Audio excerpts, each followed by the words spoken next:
This episode of the Podular Modcast is brought to you by Recovery Effects and Devices. Quality handmade effects and modules paying homage to classic synth and effects designs while innovating for today's studios and musicians. Hello, my name is Tim Held. Welcome to the Podular Modcast, where we stare into the depths of modular synthesis in the hopes that it stares back. Okay, but seriously, guys, welcome to the Podular Modcast. My name is Tim Held. Today's show is a little bit of an intro, or a genesis, if you will. A few things up front. We don't know what we're doing. We've recorded 10 episodes so far, and we're mobile because we don't want people to have to move their synthesizer around. So we're going to have varying degrees of audio quality, just by nature of the different rooms that we're in. And we're trying out different things as we go. I think we've got it locked down, so that's good news. So I keep mentioning we. I'm referring to my better half in this endeavor, co-host Ian Price. And for this conversation you're about to listen to, he takes over as host and talks to me about where I came up with the idea for the show and what it is in my head right now and what I want it to be. And we also get to know Ian a little bit. Ian was unsure about being the co-host. He kind of agreed to being the occasional co-host and just joining me every once in a while when he had the free time. I really wanted him to do it from the get-go permanently because I love his sense of humor. I love the way his brain works. He's just a delightful weirdo.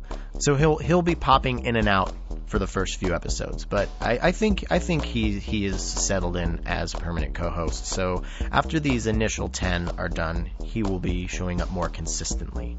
So of the many things this show is not, and probably will never be, is one where the hosts are experts on the topic. I'm relatively new to modular synthesis, and I'm hoping that will lend itself to the character of the show. I'm hoping it's a place where those curious about modular can come and listen to people passionately discuss such an amazing way to make music. I also like the idea of experienced synthesists getting a chance to hear other synthesists' perspective and philosophy. And philosophy may seem like a strange word to bring into this realm, but it's such a huge part of it for me. I can talk gear all day long, and I like to do that, but I've always enjoyed hearing other people tell me about their process and their state of mind and what compels them to create the art that they make, whether it's music or any other kind of art. And I think for myself and for many other people as musicians, modular just adds this very strange new parameter to your, songwriter's or producer's brain. And that's why I want to do this show. Will this be a seasonal thing where we do 10 and then take a hiatus to record more and come back? Or will this just be a weekly thing? I really don't know. I want it to be the latter, but time's going to tell. But we want you guys to be involved. We want to hear from you. We want to hear your criticisms and critiques. We want to share your music and stories. I've got a lot of different ideas of things I'd like to do in the future, but I'm open to hearing what you have to say. You can get a hold of us at podmodcast@gmail.com. And let's get going on this episode. But before we do that, a quick shout out to Kai Parker for our awesome logo, to David Lutz for the song that you just heard fade out, and to The Animals at Night for this amazing theme song.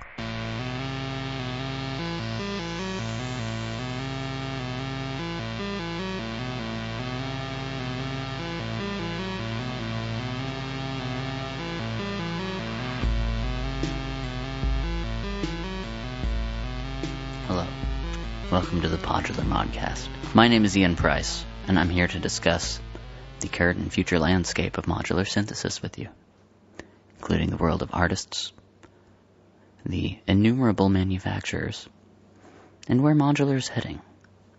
What attracts people to this bizarre, ever-expandable, dare I say, modular world of music.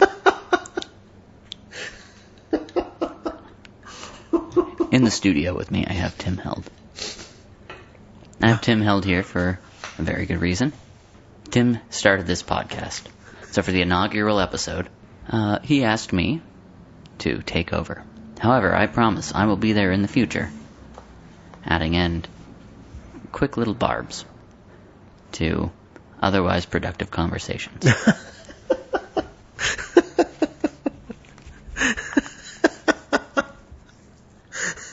Tim and I both live in Seattle, and we're sitting in the South Park neighborhood on the Duwamish River. Tim, if you could give us a brief overview about your life outside of synthesis and what attracted you to it.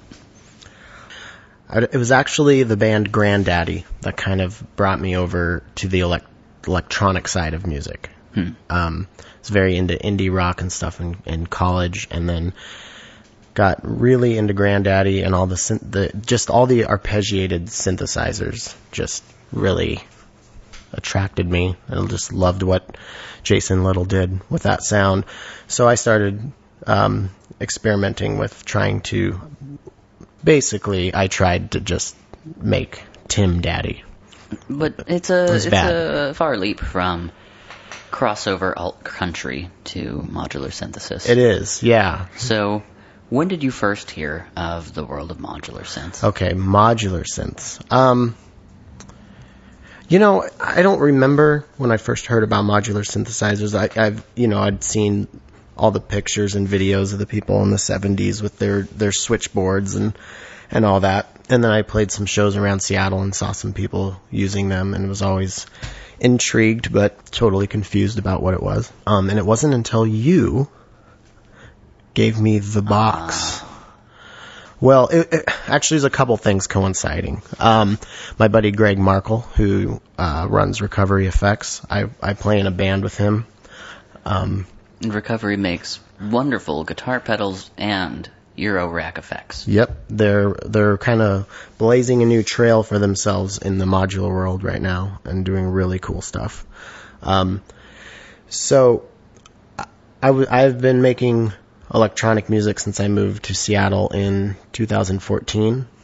And so that's I would have Greg master my albums for me, so he knows my style really well, what kind of electronic music I make, and he started getting into modular stuff, and he just kept telling me, you gotta get into this, and honestly, the cost of entry kept me away for quite a while. Yes. The second piece of that puzzle is my friend David Lutz. Me and him and I, we do film scoring together. We've done some cool little shorts with a little group called Film Vandals for the 48-Hour Film Festival, so that's been fun. And he has an awesome modular setup, and so just kind of working with him and letting him letting me mess around on his rig really drove the nail in. And then again, though, cost of entry kind of keeping me away, because I have so much gear. I've put so much money into guitar pedals and everything. I didn't want to start from scratch again. And then you had a bunch of PCB panels and components and stuff that you were ready to get rid of it, and you passed it on to me. And I've built some guitar pedal kits, and I've helped Greg a little bit building the recovery stuff. So I thought I could take it on, but ultimately it just baffled me. So regrettably, I passed that on to Greg, and he made some of it, and now it's just dispersed all over the world, unfortunately. Well, and I would like to say to all the designers and builders out there, you're doing hard work. You're doing mad science, and we commend you. Everyone that is interested in this world holds you in awe. Mere mortals rarely can encompass the knowledge needed to build, let alone design a module without making some horrendous mistakes. Oh, yeah, absolutely. I mean, I've built kits, and that just the actual mechanics, the dexterity that it takes to put all this stuff together and to follow all these all the schematics and make sure you're doing everything correctly is a pretty intense undertaking. So yeah, definitely hats off to the people who design them. That's just, that's something that I'll never understand, but I don't need to. I like to play with them. Yeah, and for the uninitiated, I think it's something good to discuss at this time is what exists in the Northwest. Because there's an interesting ecosystem of modular synthesis here. I would start off with saying that both Portland and Seattle have stores dedicated to synthesis with a huge selection of Eurorack. In Portland, there's Control Voltage, which is kind of a trailblazer in a retail market for synthesis. And a trailblazer from Portland, you say? I do. Wow. And Patchworks, started by Tom Butcher, a.k.a. Codebase, and Cindy Reichel, a.k.a. Expert System, is a newcomer, opened up approximately a year ago. In addition to that, we have some manufacturers and designers that are out of both cities. In fact, I think it's safe to say that Portland is a bit of an epicenter of design. Looking at Reverb.com right now, Portland is the center of the modular synth world, it says. But to go over some of the manufacturers, Weird, WIARD, aka Dark Place Manufacturing, is out of Portland, along with Moleco and 4MS. In Seattle, we have the Harvest Man. We have Matson Mini Modular, which was quite a key player for a number of years. Created his own format of quarter-inch or eighth-inch patchable synthesizers that were a series of tiles. If I had to approximate, 2.5 to 3 inches wide and tall.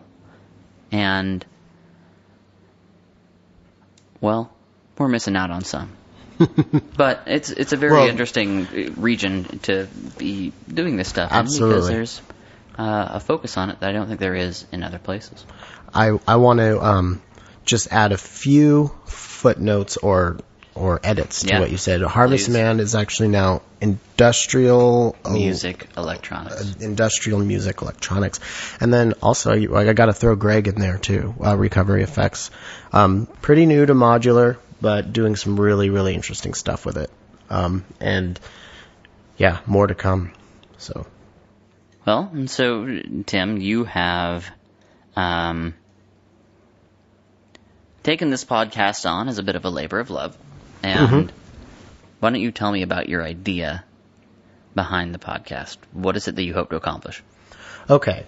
Well, first off, I do have to I have to admit that I'm pretty much a noob when it comes to modular synthesizers. I've had my own setup for a few. Oh man, for the listeners at home, you're really missing out on my view across the table here. Is a noob something like a nubile? No, noob is like I think it's an online gaming term. It's like you're new, you're a newbie. I've never been a good spectator. I've always been. I have a participant spirit, I would say. So when I get really into something, I really get into it. So I'm relatively new to modular synthesis. So one could say I really have no business doing a podcast about it, but that's part of the goal. Selfishly and personally, I want to learn more about it. I'm not really great at sitting down and like going through Muff Wiggler or any of the other forums. Like, I like to talk about it with people. I've always been interested in the community aspect of my artistic endeavors. So I like to make friends with the people in the scene and, to try to play shows with them, but also just to hang out with like-minded individuals.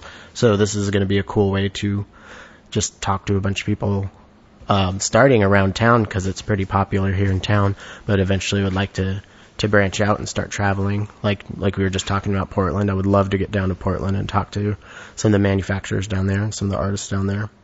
So for me, somebody who loves just listening to good conversations, I love podcasts, and somebody who loves modular synthesis, I just feel like this needs to exist, because I know I'm not the only one that wants to hear, people tell their story, and kind of their philosophy behind modular synthesis, what they like about it, blah, blah, blah. Your phone is on the microphone cord. Did I cover everything in your question? Was that... I think so. And so, for the uninitiated as well, let's talk formats. Mm-hmm. Currently, Eurorack is the most widespread format. I think that's very safe to say.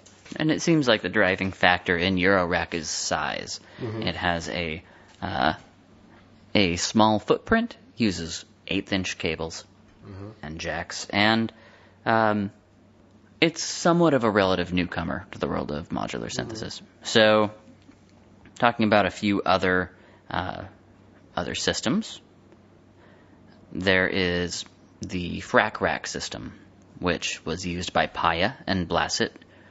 Paya being a DIY kit manufacturer reaching back into the 70s. There is the Module of the Month format, also known as MOTM, which has a 5U tall module height. Module of the Month was both a manufacturer and a format. Modcan was another manufacturer for that. Buchla, I think, considered the holy grail by many in the synthesis community, have their own format which uses banana jacks, which are great because they're always stackable. You can plug 3 signals into one input. And Buchla has a 4U tall module standard. And then there's also the Moga System, which uses 1/4-inch jacks and is, it was popularized by Moog, but many other manufacturers use this system, and most recently, synthesizers.com, which offered full system assemblies, use this system as with the selling point of, look, it's big enough that you can actually move it. You can actually do this as a physical performance, which I think is a concern for working with Eurorack modules. Yeah, maybe. Beyond that, Surge also used banana jacks with their own system, and Surge is up there with Buchla as a revered, respected, uncompromising source of vision. So, for the most part, the people we're going to be talking to are Eurorack enthusiasts. I had a thought the other day, and I think this is appropriate to bring up, in the world of programming languages. There is the Turing machine test, which essentially says, can this language do tasks alongside any other language? And there's rudimentary languages that can pass the Turing machine test. In the world of modular synthesis, there's a lot of variation we can hit, but in terms of ecosystems based on manufacturers, you can take a variety of utility modules created by Doppler, created by Buchla, and with the right amount of skill and dedication, perform the same functions, essentially, as a module like a Wogglebug or something like a Maths. And that is part of the fascination with modular synthesis for me. Yeah, me too. You look like you had more to say about that, though, so I don't want to cut you off. No, it's just the thought. Well, I'm butchering some concepts there, but that is the thought. Well, and one of the things I'm most interested about in the world of modular synthesis is talking to individuals and just hearing how they think about it and what they want from it and how they plan to achieve it, because everybody has a totally, it's like their own personality is coming through how they feel about what they want to do with modular. It's so open-ended, and it's so much room for experimentation and getting an idiosyncratic voice. And I think a lot of the people that I've talked about, some of my friends that I've talked about modular with, who I've told about the show, they're kind of like, well, why would we want to hear people talk about this over and over? And it's just not going to be the same conversation every time. It's going to be a totally different conversation every time. Well, yeah, I agree with that. I have so many angles that I tried to enter modular synthesis from, and my interest in it goes back to teenage years. Mm-hmm. I've been interested in this world for 20 years. It took me a decade to even tap the surface of it because of price and difficulty. Well, and availability too. Just up until a few years ago, this stuff was a lot harder to come by, and a lot of the stuff you might have had to build, but you'd have to source your own parts, and you'd have to build it not based off of a build instruction, not a nice laid out PDF that you download that says plug this into this. You had to read schematics. Yeah, this was a world for people that already knew what they were doing, mm-hmm. and without with no clear sight of $1,500 to put into a modular system. And that will just get you started. That'll just get you started. But I went down the path of researching DIY systems online for hours. Catgirl synths, CGS, U-Synth, Thomas Henry designs. Some of these, the designers made circuit boards available online that you could purchase. CGS, Catgirl Synth, still is online and has started to reissue Surge modules. Oh, wow. One of the coveted synth designers, one of the holy trinity, I would say. Buchla, Surge, and Moog. And Moog. Okay, yeah. Y'all calm down. Because I think that Moog actually brought a lot of concepts to people that wouldn't have understood them otherwise. Mm-hmm.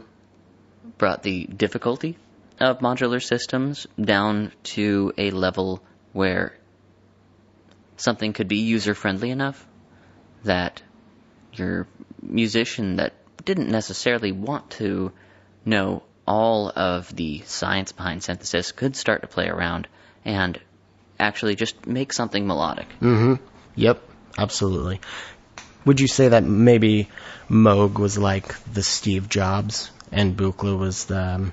Oh, I think that's a safe thing to say. Oh, God. Oh, that's a painful analogy. Yeah, but you're right. Well, I mean, I don't know. Moog is the gateway. Buchla is the empty frontier, and Surge is the cosmos. That's way better than mine. So I got to say right now for the listener, I started this podcast, or I started the idea of this podcast, and really wanted Ian to be my co-host. And you can hear why, because he's much better at this than I am.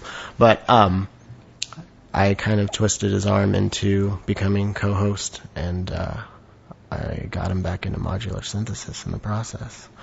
I'm gonna take at least 25% credit for that. Good work. Is that good? Yeah. Is that accurate? Yeah. Okay. Yes, between that and psychological detox. Yeah. There's I am very excited for my adventures back into the world of modular. And so to spell out my beginnings, if I can. Yes, please. Well, because you're just as much of this as I am, I hope. You and me, bud. Just you and me. Yeah.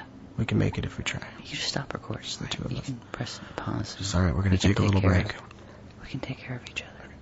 All right, and we're back. I purchased Cat Girl Synth PCBs as my first experiment. I had a cannibalized Hammond M3. The electronics didn't work in it. I took the keyboard out. It had foot pedals. And I found a circuit that was like, here you go.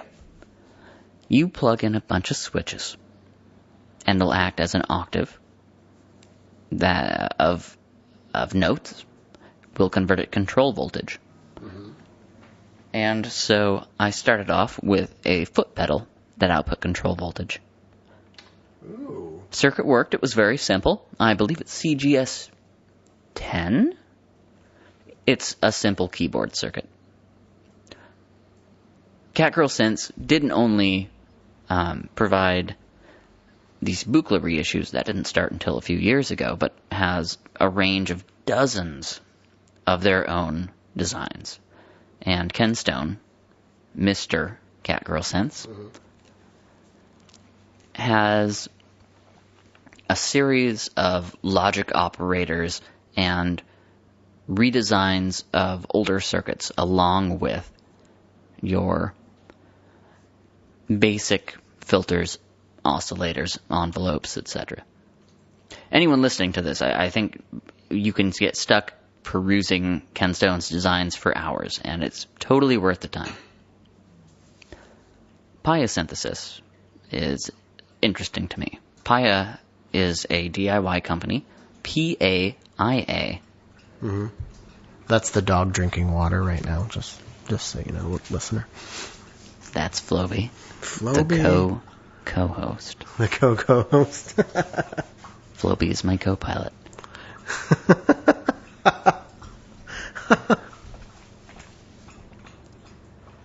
Where were we at? Paya. Paya had something, I believe, came out in 1971. Mm-hmm. That was the first reachable instance of synthesis for many people. It was the 2700 series modular kits. And this was all DIY, but Paya, since this time, has been known for their exceptional customer service. You want to fuck up a circuit and have someone talk you through it on the phone? Guess what? They're your people. That's Big shout great. out to Paya. So, Tim, you have Dovin. So, Tim. Yes. You have started to explore modular synthesis. You have a Eurorack system sitting here. I do. I see that you have three racks tall of stuff. So, what is it that has been most surprising as you have taken modules and tried to build what it is you wanted to hear? What's been most surprising about it? Yeah, when is it that you've found yourself stepping back and saying, oh, this feels new? I really want to try to make really nice ambient beds, and I thought it would be so much easier than it is. I thought that would be like the entry. I'll just have fun making all these ambient things, and then I'll get better at making cool drum beats as I learn how to do it. But it's been the opposite. I can make really cool drum beats right now, but I'm having a harder time making like. Actually, this is a little bit a shoot off from what I just said, but I just remembered. The hardest thing for me is to make something pretty. Something that sounds nice and relaxing. On that note, I think it's worth giving some credit to the people who have made modular synthesis something melodic and beautiful. Mm-hmm. And I think Absolutely. There's a few outstanding examples of that. The first that I find to be very important is Laurie Spiegel. Laurie was included in the soundtrack to the first Hunger Games, oddly enough, but for anyone who hasn't heard The Expanding Universe, her album from 1978, it is stunning. Mm-hmm. Laurie explored computer-generated notation systems. She devised her own educational system, her own music education system for children. Oh, wow. And she is still making music, based out of New York City. I'd say Caitlin Aurelia Smith has been really fun to listen to. Again, like someone who makes beautiful sounding stuff. And what I really like about what she does with it is it's so hard to make interesting electronic music that isn't dark.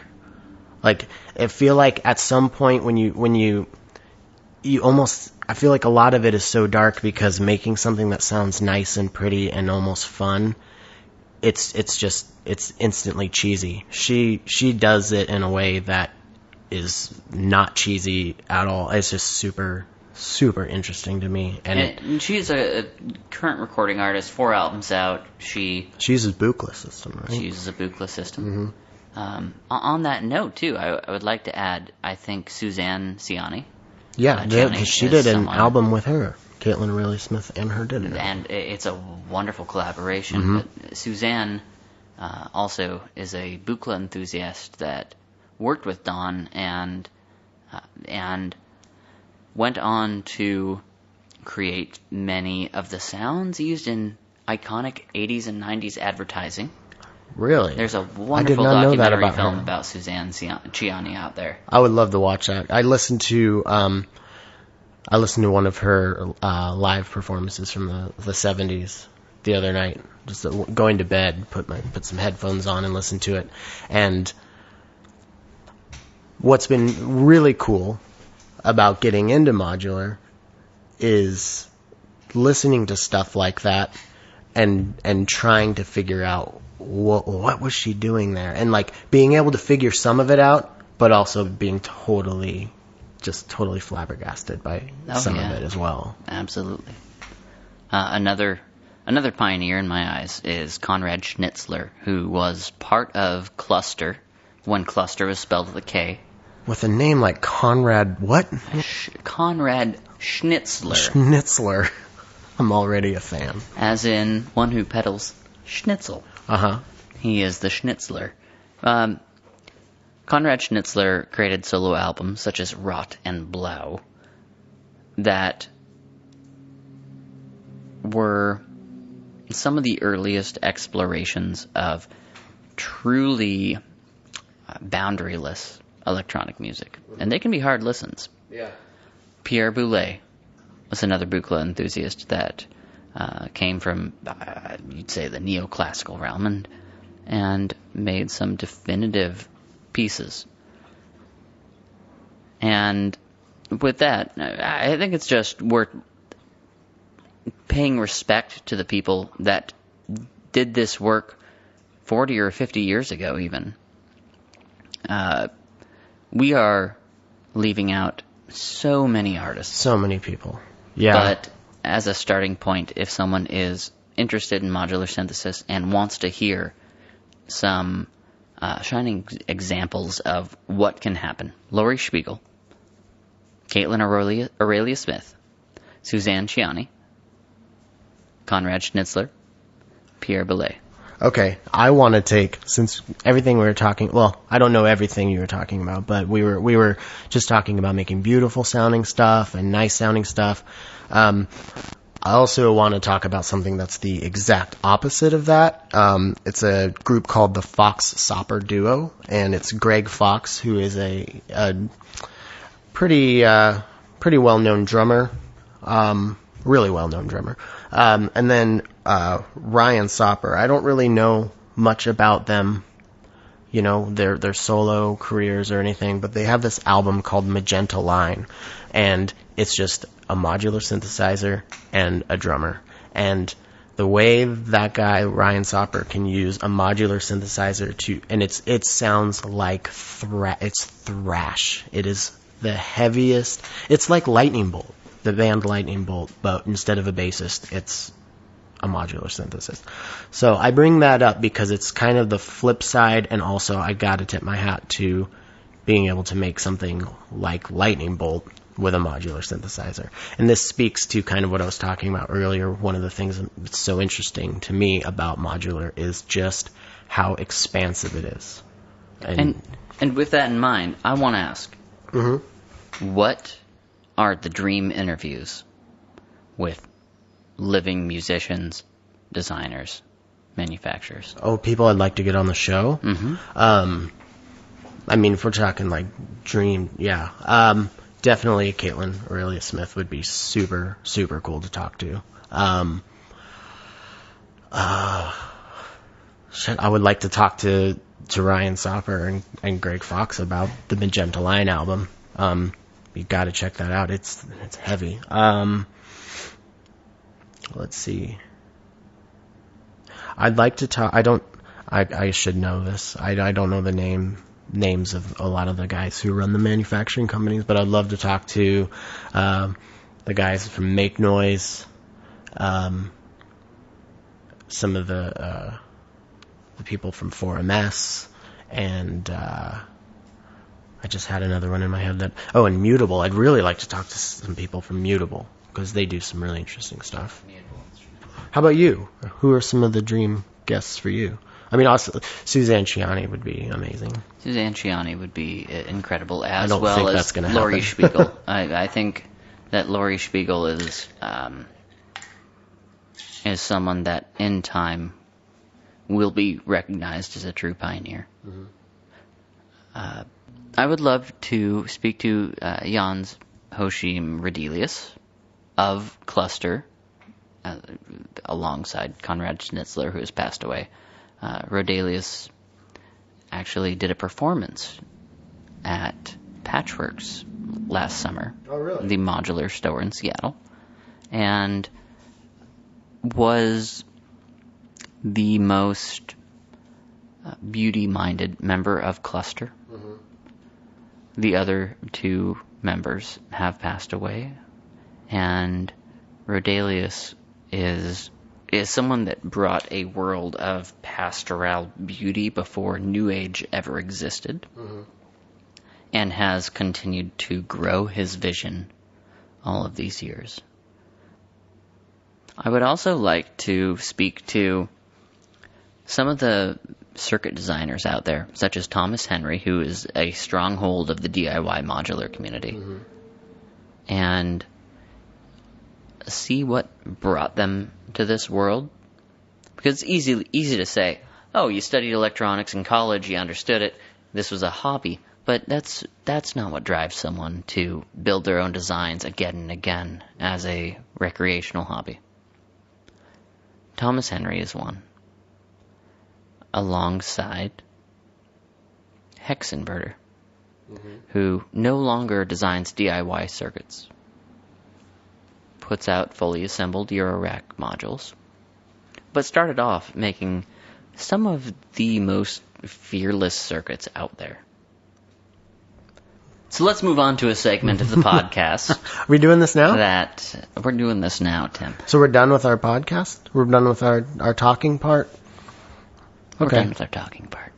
Part of the show that we want to carry on with everyone we speak to is to explore what it is that is a fundamental need to their setup. And with that, I want to ask, if you and your lovely fiancé were living out in the Cascades as you plan, and you had built an underground bunker with 2 years' worth of food and electricity generation with a nice exhaust system, and you received an alert on your phone that North Korea was going to bomb the United States in approximately 8 minutes.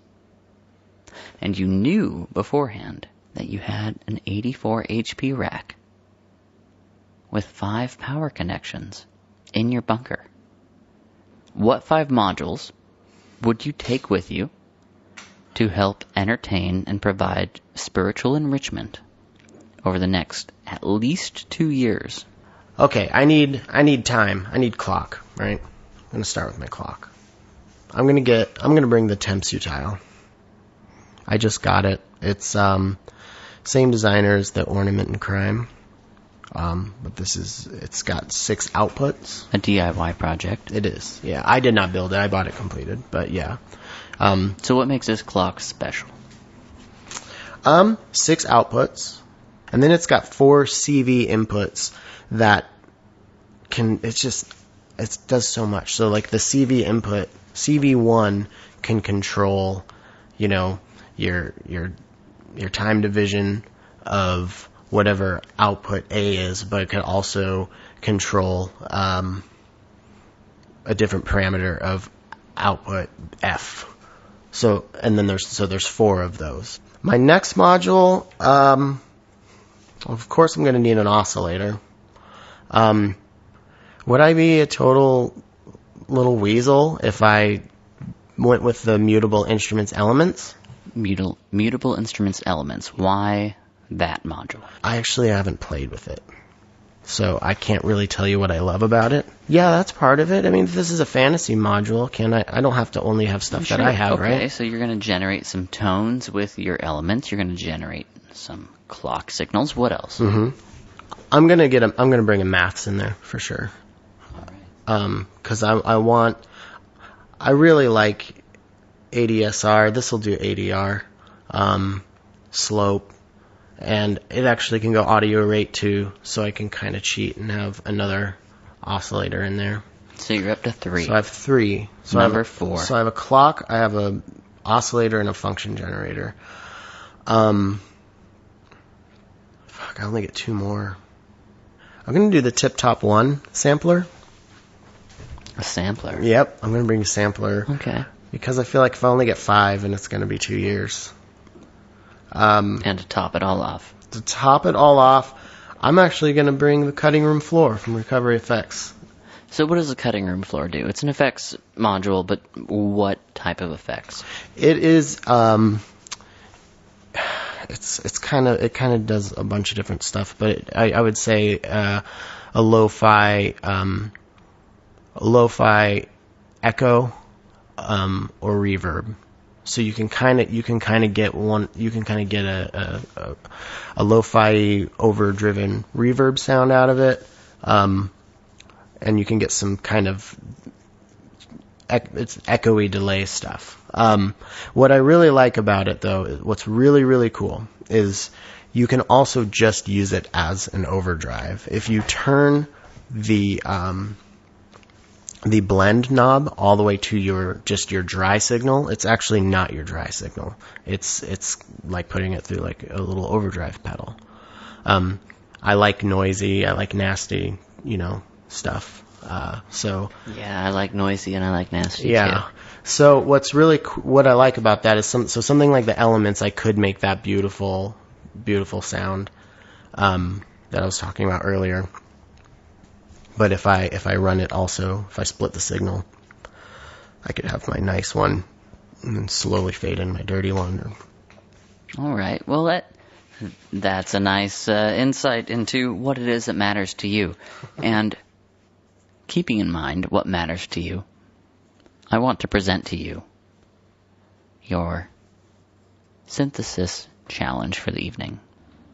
So this will be a recurring segment where we give a descriptive phrase to our guests and ask them to take their own system and make a patch or a musical piece that fits in with what their interpretation of this phrase is. How did this segment come to fruition? This segment actually was the initial idea for the show in general. This was before I even had my own modular setup. This was the stage where I was saving and selling gear and just dreaming literally every night for a month and a half straight before I got my first modules. I fell asleep patching my dream system. Like, as I was falling asleep, I was, what do I want to get and what would I do with it? So it was just I was just consumed. So Hannah, my fiance, and I were also consumed with the was it Great British Baking Show? The British?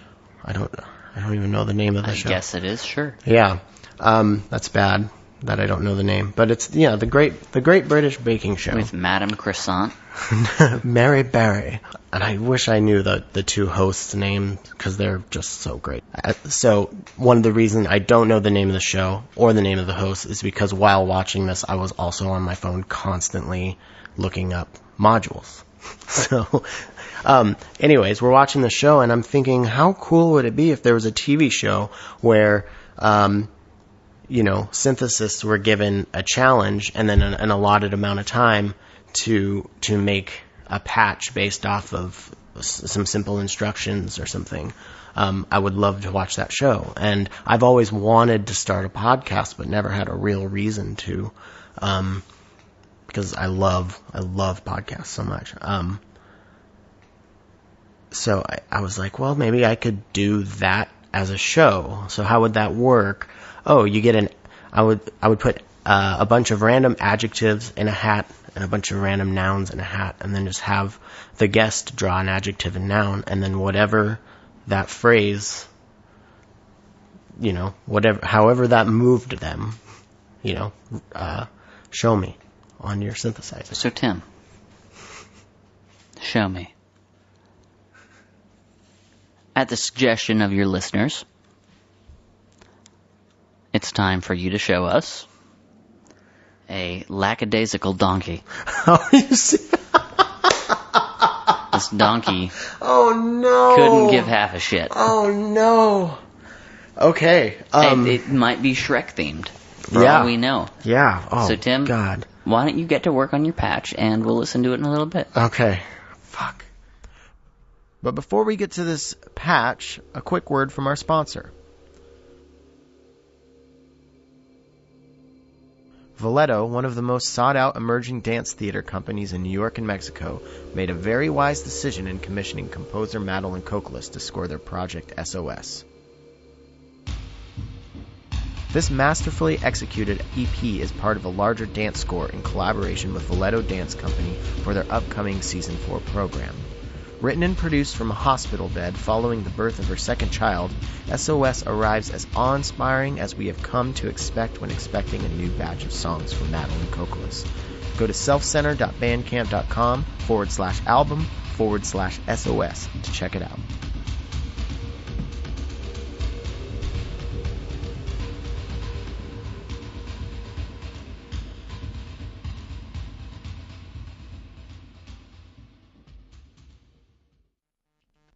Tim's working on his lackadaisical donkey, and I just wanted to check in and see how the patching is going and what is your signal path right now.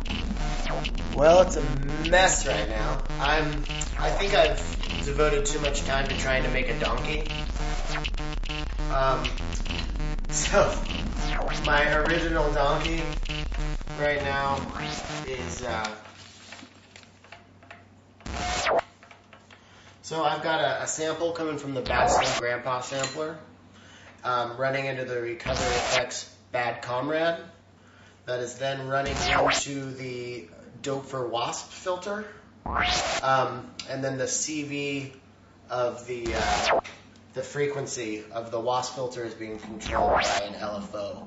So I was trying to make like a but it's not quite there. Well, Tim, I want you to get lackadaisical with us. So why don't you work on your patch a little more, and we'll check back in a moment. Sounds good.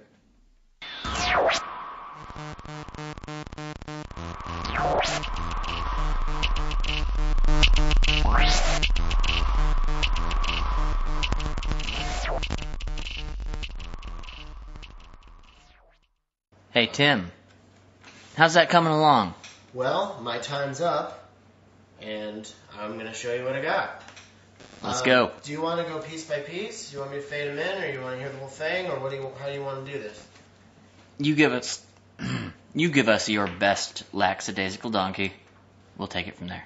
Okay. So this is me attempting to try to make a donkey noise.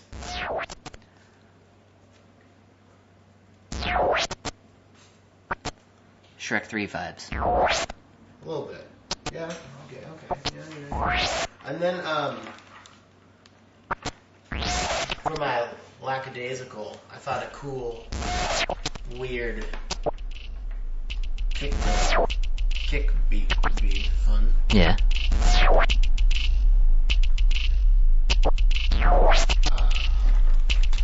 And then, going along with the lackadaisical feel, but the spirit of a donkey, I've got a couple weird oscillators dancing around each other.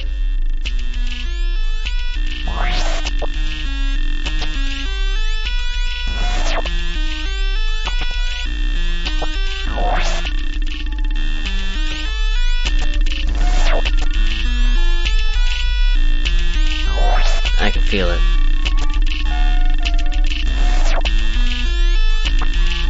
Can we ride this out for a bit? Yeah, let's ride it out for a bit.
Well, Tim, we can all appreciate your carefree ass tonight. Thank you. Thank you for listening.